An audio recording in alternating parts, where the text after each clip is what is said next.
Bernie talks about that there's a political alienation, folks, and that there's cynicism and legitimate anger now due to this disconnect between the Washington elites and those on Main Street, the middle class and the poor. He's quite correct. And, what I'm thinking is, we've got a few choices here, what you can do with that resentment and that anger. You can let that anger become rage and fury. And, you can listen to folks that are telling you that all your problems, literally all your problems, is due, tarring one brush, due to an entire race. I'm a Christian. I'm not a Muslim. I believe in Jesus Christ being the truth, the way, and the life, and the one true God, I'll be honest. That's just what I believe. But everyone is entitled to believe what they believe. And I believe we should all love each other as human beings and people. I believe that most Muslims are kind and caring and loving and peaceful and compassionate people, as are we Christians, as I believe are most people, kind and caring and loving and compassionate people. So when you have politicians that come around and say, we don't want their kind coming here, and they're feeding off of that anger, and they're turning it into hate, they're turning it into rage, they're turning it into fury, demonizing and dehumanizing and alienating and turning people into monsters with an us versus them threat mentality. Folks, the Muslims are not all terrorists. And, not all terrorists are Muslims, frankly, even too. If you look at the Oklahoma bomber back in the 90s, and there's a guy that shot up an abortion clinic too. So when we say that all people are either all good or all bad, I think we run the risk, either of foolishness or hatred. Either of being blind or basically, demonizing people, treating them as monsters, treating them as inhumans. We can't listen to that. This is just a personal plea. I wanted to include this on the tape, actually, too. Because there are people out there that are trying to do that, and they're tarring everyone with one brush. They're saying, they're all monsters, and they're all killers, and they're all slayers, and they're all terrorists. They're all out to kill us. Folks, none of us is perfect. None of us is perfectly good, not me, not anybody. But the fact of the matter is, I believe there's good in all people, and I believe most people are well-meaning people, and that are kind and caring and just and decent and fair people. As far as human standards go. Anyway, I mean, we're all flawed and imperfect people, but I generally good people. It's basically all things considered, by and large, generally. Basically good people that just want peace, they just want love, and they want to raise their families, or if they're single, they just, they want to do what's, whatever they have, whatever their dreams and goals are too, and that's a fact of the matter, and we can't just do that. And I just want to take a bit of time in this endorsement video just to say that, because there is so much demagoguery and there is so much xenophobia, and I just really needed to get it off my chest. There is just a lot of racism out there, and there's a lot of prejudice, and there's a lot of bigotry. And, floating on the airwaves. And I don't think any one man or one woman created racism. And I don't think that, everyone that's worried about their jobs or worried about their country or worried about their survival are racists or hateful people or bigots or prejudiced people. I'm just saying, let's not ever take it to that level, folks, and we have a choice. I know that there's resentment out there, and I think both Bernie and myself agree, because, the politicians aren't listening and stuff like that, and, you have jobs that are being outsourced overseas, there's bad trade deals, there's downsizing, and privatizing, and there's a whole host of things that are causing people to be in a bad way, there is no one group that is responsible for everyone's problems. And that is the whole thing. And in the end, at the end of the day, and I'll probably, if he goes into immigration here too, which I believe he does, I will probably be talking, it doesn't appear that he does actually, but we'll be going into, I would like to say a few words about the immigration actually too. So this is just a brief pause here. I think about the Mexicans and stuff like that. I think about the fact that we were all immigrants once. I had family, from Europe. They were immigrants, all over. I'm a Heinz 57. I'm like 6 different ethnicities. And, I don't think you could really pin one on me just by looking at me. But what really, we all are the same, and we're all human beings. And I think about the Irish coming over when there was a potato famine. People would come over by the boatload Ellis Island, Liberty Island, and things like that. And, you know, there's an inscription. There's, give us your sick, your tired, your poor, your huddled masses. Not build a wall and throw at all their asses. We're not going to swear too much, but that's how I feel. You know, and that's the thing, you know, and this building of a wall, I'd rather build bridges than build walls. And, you know, and that's the whole thing. And when you say that all these people, these Mexicans or Latin Americans or Central Americans are all rapists and drug dealers and gang members, the same way when they say that all Muslims are killers and slayers of men and women and terrorists, again, that's tarring people with one brush. Again, that's demonizing. Again, that's dehumanizing. Again, that's turning into people into monsters. Again, that's us versus them threat mentality. And we are all human beings, and we are all people. And we are all, I believe, creations of God. And as such, in this greater cosm of mankind and humanity, I believe what we should be doing is trying our best to live in peaceful coexistence as best we can, and as far and as good and as much and as often as possible, and loving each other. Loving each other as neighbors, as part of humanity, and as part of mankind, showing friendship. And I'm not saying there's not bad people out there. There are drug dealers and gang members and rapists, and there are terrorists, and they have to be dealt with. But let's not tolerate everyone with one brush, folks. And let's not listen to the demagoguery, and let's not listen to the xenophobia. Let's not listen to the demonizing. Let's not do that. Let's put that sort of thing aside. And I say let's not build just literal walls, but also symbolic walls. I say let's not do that. You know, Ronald Reagan said to the Soviet Union, they had the Berlin Wall, Mr. Gorbachev, tear down this wall. Now we have someone coming on the airwaves which is saying, let's build this wall. Let's have some symbol of exclusion, some fortress, citadel, siege symbol of exclusion, and bar people from coming in and saying, we don't want you, we don't like you, we don't need you, we don't trust you, we don't welcome you. We blame you for all of our problems. Granted, some of those people are criminals.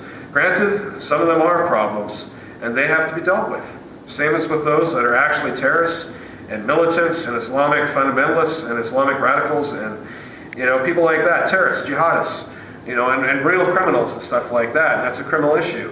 But to go and say that an entire race, or most of them, or in a very snide way, to say that, well, I'm sure some of them are all right. What kind of talk is that? What kind of message is that sent? I say let's rise above hate, ladies and gentlemen. So I wanted to include a bit of my own, because it's not a whole lot in here. I wanted to say a few things about that. And I really disagree with this fortress symbol mentality, this citadel siege mentality. Again, you know, you're just saying, we don't like you, we don't need you, we don't want you, we don't trust you, we don't welcome you, we don't accept you, go away. Go away. All he is, just go away. Go back to your economic poverty. Go back to your hard scrabble lives of economic misfortune and suffering. Desperate, hard, despairing lives of economic suffering. Without being in their shoes, do we know what these people go through? You know, the poverty, the economic woe that they go through. Do we know that? Do we know the famine and the hunger and the starvation and the thirst that they go through? That some of them, in point of fact, I might add, are actually threatened by the very cartels trying to escape them that they're accused of being. Sad. I say that for the ones that are over here in America, or over there, because I'm Canadian, you know, maybe I don't have the right to speak, but anyway, my 2 cents for what it's worth. I think that it'd be nice, as my friend Charlie said, to give them a chance and to find some kind of pathway to legal citizenship status. And it's probably one of the issues that I care most about my heart, you know, and that's my 2 cents in that one. So I digressed on that one, and I wanted to say a few things about this because it's been bubbling up for a while. And I just want to cap that one off, folks. Arak StarrEagle just urges you just to rise above the hate. And again, I don't believe that most people are hateful. I just want to put that out there. I don't believe that most people that are worried about their survival, and I cap that off, most people that are worried about their survival, because it's important I say this, because I don't want to tar everyone with one brush. I don't think every supporter of certain candidates is like that. In fact, I don't believe most are. I think there's a few bad apples in every bunch. You know, literally, there's an apple on my desk. I don't believe that, you know, most white middle-class Americans are racists at all. I do not believe that they're sadistic people. I do not believe that most white Anglo-Saxon people are, you know, middle America, if you will. I don't believe that most... I think America's better than that. I think Americans are better than that. I believed in America a long time, you know, a lot of their principles, just even being Canadian. So I just ask you folks just to answer the call of your better angels, if you will. And, when there's bloviating hate out there, just please reject that. When there's, demagoguery and xenophobia, because America, I believe you're better than that. Americans, I believe that you're better than that. Whether you're white, whether you're black, whether you're Jew, whether you're Latino, whether you're Arab, whether you're Asian, Caucasian, or colored, or whatever, Americans, I believe that the vast majority of you are better than that. And like I said, I don't believe that all the supporters of these candidates that are getting on the airwaves and saying things of a bigoted and prejudiced and rather racist manner, nativist or nationalist, if you will, I don't believe most of the supporters are like that. I believe they're just worried about their jobs. I believe they're just worried about their survival, their economic prosperity, their well-being, their health, their safety, their peace, and their security. And but when there is that, when there is that clarion call to hate, and when there is that clarion call to mistrust everyone and say you're not one of our kind, the urge to, when you're being urged to say you're not one of our kind, you're not like us, you're not one of us, go away because we think you're going to kill us, or you're just negative people or whatever. Please don't answer that phone, folks, because Americans, like I said, white people, black people, all of you, middle class people, rich people, poor people, homeless people, Americans, I believe in you. And I've long believed in you, and I'm speaking from the heart tonight. So please rise above that, because I believe that you're better than that. I believe that all of you are better than that. Whether you're voting, for Donald Trump or Ted Cruz or Bernie, or whether you're voting for Hillary or any of us, any of these candidates, I believe that you all basically have good hearts, and I believe that you all basically have good souls inside you.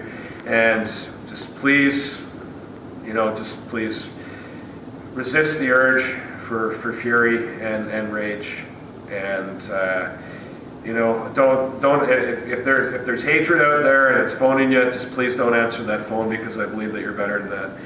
What I want to talk about now, Bernie talks about jobs.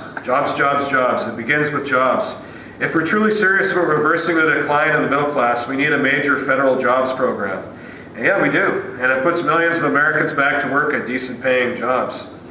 He talks about infrastructure, folks. At a time when our roads, bridges, water systems, rails, and airports are decaying, the most effective way to rapidly create meaningful jobs is to rebuild our crumbling infrastructure.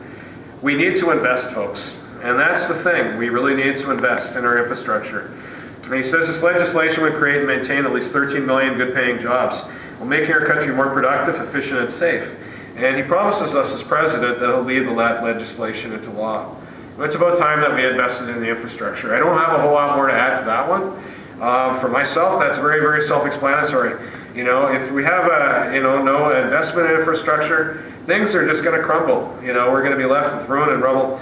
And, the fact is, we want to maintain our civilization and society, our standards of that. We need to invest. He also goes on to say he's going to continue to oppose our current trade policies. Yeah, there's been some bad deals. And actually, even Mr. Trump has made some good points about that, too. So, and probably Ted Cruz, I heard something, too. So there's even some commonality between Republicans and Democrats, agreeing. So these trade deals, NAFTA and CAFTA, haven't always turned out well. It says for decades, presidents from both parties have supported trade agreements, which have cost us millions of decent-paying jobs as corporate America shuts down plants here and moves to low-wage countries. I've had many conversations with my grandfather. And that's the fact of the matter, is this is what happens. These jobs, they want to save a little bit of money and they want to make more money. They want to save money and they want to make a bit more money. So what happens? It takes jobs away from America, or Canada sometimes. And, you have jobs that are outsourced, India, Brazil, you name it. And countries I can't pronounce the names of, or something I don't even know about. There's a lot of countries in the world. And the fact of the matter is and that is taking a lot of jobs away from our citizens. When you're outsourcing jobs, there's less jobs that go to the citizens out here. It's just to save money and to make more money, but it's, basically you're taking away from the middle class and you're taking away from the poor. And basically, if I may recoup myself, Bernie says here, I had a dry throat, Bernie says, as president, his trade policies will break that cycle of agreements which enrich at the expense of the working people of this country. All I could do is say, I salute you, my friend. It's about time people looked out for the poor And the middle class, when jobs are being outsourced, when jobs are being privatized, there's a lot of privatization I think about in my own country, and I kind of think things were better when it was BC Tel as opposed to TELUS, frankly. That's just my personal opinion. If people don't share it, that is totally fine. That's just personally what I found, as far as quality, prices. And the same thing with TransLink. One of the first things that happened, I believe, if my memory serves me correctly, when I became TransLink, is there was a necessary strike. Why was that? Maybe the corporation wasn't treating the workers all that great. There's a reason why people strike. There's a reason why there's unions. There's a reason why there's a collective bargaining. So I traditionally don't support things like outsourcing and privatizing and downsizing either. I just don't. Bernie talks about raising wages. He says, let us be honest and acknowledge that millions of Americans are now working for totally inadequate wages. Oh yeah. Even in Canada, I think we should be increasing the minimum wage.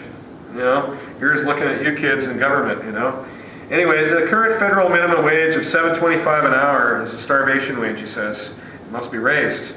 That's pretty low. It's less than what we get here too, but I guess there's a dollar difference. But the minimum wage must become a living wage, he says, which means raising it to $15 an hour over the next few years. Los Angeles apparently recently did it, I paraphrase. And he applauds him for doing that, and so do I. Bernie goes on to say, our goal as a nation must be to ensure that no full-time worker lives in poverty. Yeah, that doesn't make a lot of sense, does it, folks? That doesn't make a lot of sense. You got somebody that's working daily grind in the rat race, survival of the fittest, the jungle, capitalist country.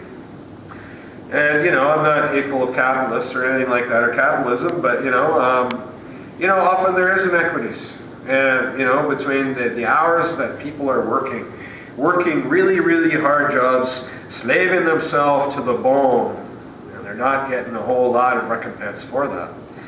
And there is a certain amount of injustice in that. So this is our finest hour to make a choice, folks. Do we want to raise that minimum wage so that there's some equity between people's hard work and what they're getting paid? To me, that's a pretty simple choice.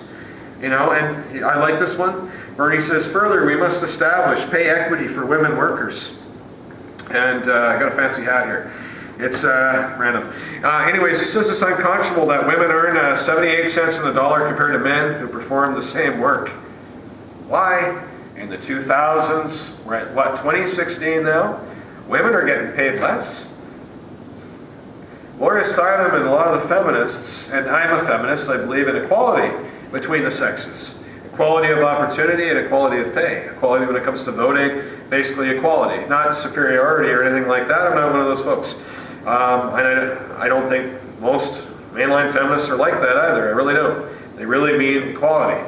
And as part of that, women should get paid more. Why should there be situations where a female judge gets paid less, or a female nurse, or a female paramedic, or a doctor, or a cop, or construction worker, or whatever? Bernie makes some good points here, guys. And he says we must also end the scandal in which millions of American employees, often earning less than $30,000 a year, work 50 or 60 hours a week, and earn no overtime. So again, you're getting a situation, where they're slaving to the grind, being just worked right to the bone, and they can't get overtime. Something's got to be done. And he says also we need paid sick leave and guaranteed vacation time for all. I don't have a whole lot to add for that. If people are sick or something like that, if somebody's got pneumonia and they're barking like a dog, have a heart and give them some sick leave, guys. Give them some sick leave, I'm saying, really. And guaranteed vacation time, this is kind of a funny one. Even God rested on the seventh day. What makes us think that, we can, what are we, Superman? Are we the Terminator? Are we RoboCop or something? Are we just robots? Everybody needs a little bit of vacation time. We're not super beings. We're not Superman, Batman, and Wonder Woman or something. Everybody, people work hard, and I respect hard work ethic, and people should work hard. and in their careers and their jobs and in realizing their dreams and goals, and give it their all and strive. I'm a striver too, and make things happen for themselves. But, there should be some sort of balance there. And in places like Europe, you do see more vacation time. I don't think that people should be taking, massive vacations where they're never working or anything. I mean, that's ridiculous. But, people have to pay for their family, they got to pay for themselves. But, balance. If people are working really hard all year long, they deserve some kind of vacation. They really, really do, honestly. This is a big one, apple pie here. Apple pie time. Bernie talks about addressing wealth and income inequality. He says to us here, folks, he says this campaign is going to send a message to the billionaire class. And he's been doing that. Good on him, man. And he says that's it. You can't have it all. He says you can't get huge tax breaks while children in this country go hungry. That is unjust and very unfair. And when, you have these massive tax breaks, in the in the 2000s, excuse me, I almost lost myself. I blame it on the bleach blonde. Anyway, I'm not really blonde. But anyway, in the 2000s, you had the super Bush, and Reagan did it too, but the super tax cuts, the super giant tax cuts for the mega corporations. The rich are getting richer and richer and richer and richer. And I think about that sliding scale, the rich are getting richer. And again, I'm not saying crush the rich or soak the rich. It's not what I'm saying. It's not what I'm saying, and I don't think that's what Bernie's saying either. He's just saying people should pay their fair share of taxes. Where are the middle class tax cuts? Where are the small business tax cuts? Where's the investing in the small businesses?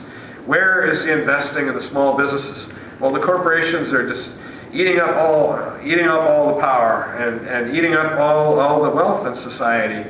Where are the tax cuts for the middle class? Where is the tax cuts and the incentives for the growth of small businesses? These are people that need help. They're starting businesses for the first time and they really need help. It doesn't make a whole lot of sense to Arak StarrEagle here.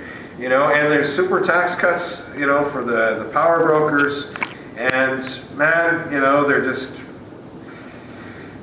there's an inequity there, and that's what Bernie's talking about. And again, it goes to that sliding scale. And again, I'm not saying soak the rich. I want to make careful that I'm not saying certain things, to offend people. I'm not saying crush or soak the rich. I'm saying pay in their fair share. But you've got the powerful getting more powerful, and you've got the middle class again sliding into poverty, into being poor, and you got this poor sliding into the ditch, into the drain, and the homeless dying on the streets. And Bernie says we can't continue sending our jobs to China while millions are looking for work. Again, outsourcing. We're sending jobs overseas. And there's people on the streets, they're handing out resumes and they can't find jobs. There's some really qualified people out there, even people that have had college educations. Even that doesn't help sometimes. It makes things easier, though, and I'm going to get to that one too. But even people that are fairly qualified sometimes have trouble.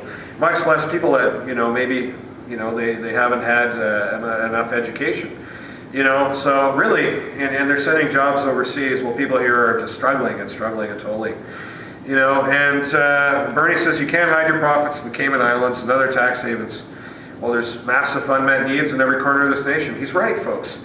I think about that sort of thing, a lot. When they send, their tax money over to Bermuda or the Cayman Islands or I don't know all the other places where they go, there's people that can't pay their hydroelectricity bill. And, maybe they're wearing like 5 sweaters or something like that. I've been behind in my hydro and it wasn't too fun. Or they're not able to pay for their medication. Somebody could have a heart attack or they could have a stroke or something like that. Things like that, man. Or just not getting healthy nutrition. Why should children not have healthy nutrition? Why should they not? When basically, they're going to McDonald's for their big meal of the day, and they can't have, the parents are like, okay, kids, well, it's dinner time now, you know, and they only, maybe they've had breakfast or something or other, but their big meal of the day is McDonald's or something or other. I'm not ripping on McDonald's. They actually make pretty tasty food, by the way. I like it. But, you know, you can't subsist on that kind of diet. I mean, kids need proper nutrition, you know, and we need to make sure that people have enough money so they can eat properly, so they can go to the grocery store, you know, so they can have healthy meals at home as a family together, you know, and things like that, you know, and when they're struggling to pay their rent, the landlords probably don't find, well, there's bad landlords, but they probably don't find a whole lot of joy kicking people out, you know, just prior to Christmas time. Ho, ho, ho, you know, and, you know, like I said, when you get things like people hiding their tax money overseas, tax shelters, tax havens, and that sort of thing, and, you know, there's, like I said, and people can't pay their phone bill, you know, and that makes it tough too, you know, that makes it tough to find jobs too if they're out of work. You know, as well. I mean, there's so many things. Like I said, they can't afford their medication. You know, they can't afford to pay their heat and electricity. You know, things of that nature. You know, of course, water gets involved in that too. You know, and everyone needs that. And you know, good plumbing and things like that. If you look at Flint, Michigan too, you know, they can't even drink their darn water out there right now. And yeah, really, you know, and sometimes, you know, parents might even have to go without so their children eat. Who wants to see their kids starve? But frankly, every member of the family should be able to eat. You know, so real stories like this, you know, impress things on me that, you know, while some are doing really, really awesomely, and they're avoiding paying their fair share of taxes. No one is saying crush the rich. No one. Want to make this clear, you know, to any criticism. No one is saying let's soak or crush the rich. No one is, you know, none of the candidates actually. What we're just saying here, you know, from my understanding, what Bernie is saying is people pay their fair share of their taxes, and it's just our duty if we want society and civilization to function. You know, we need it for social programs, which everyone benefits from. We need it for infrastructure. We don't want that to crumble. We need it for essential services, as I've talked about. There are essential services which everyone in society needs. We need to have that investment. You know, and a social safety net so people don't fall between the cracks. You know, and the outsourcing, and that's not helping, and the bad trade deals are not helping. Things like NAFTA and CAFTA certainly haven't helped. You know, when we're sending the good jobs over to, you know, the Far East, and like he says, millions are looking for work. You know, they're handing out resumes, and it could literally take them months to find a job. And they're not able to pay their bills, and they might get ejected from their home. They wind up on the street, they end up homeless. Bernie says, you know, it is that dire sometimes. It is. Reality. You know, sometimes reality is like a good football that just gets you right in the gut. So Bernie says, Bernie says, folks, that we need a tax system which is fair and progressive, which makes wealthy individuals and profitable corporations begin to pay. Where is it here? There. Oops. H. Fair share. Bingo. I believe that too. I believe in being dramatic. Just have kind of fun doing that. Pay their fair share. Again, no one's saying that we're going to squeeze or crush or choke the rich. I mean, they work hard too. I don't begrudge them working hard. I don't begrudge them being, you know, wealthy or successful per se. It's just the inequalities. That's what people are saying here. It's just the inequalities, you know, and that's the thing, you know, and a certain amount of wealth redistribution is a good thing for that. Bernie talks about reform and them paying their fair share of taxes. That's huge. You know, why are there tax loopholes? Why are there tax havens and tax shelters and sanctuaries? Bernie talks about reforming Wall Street's kids.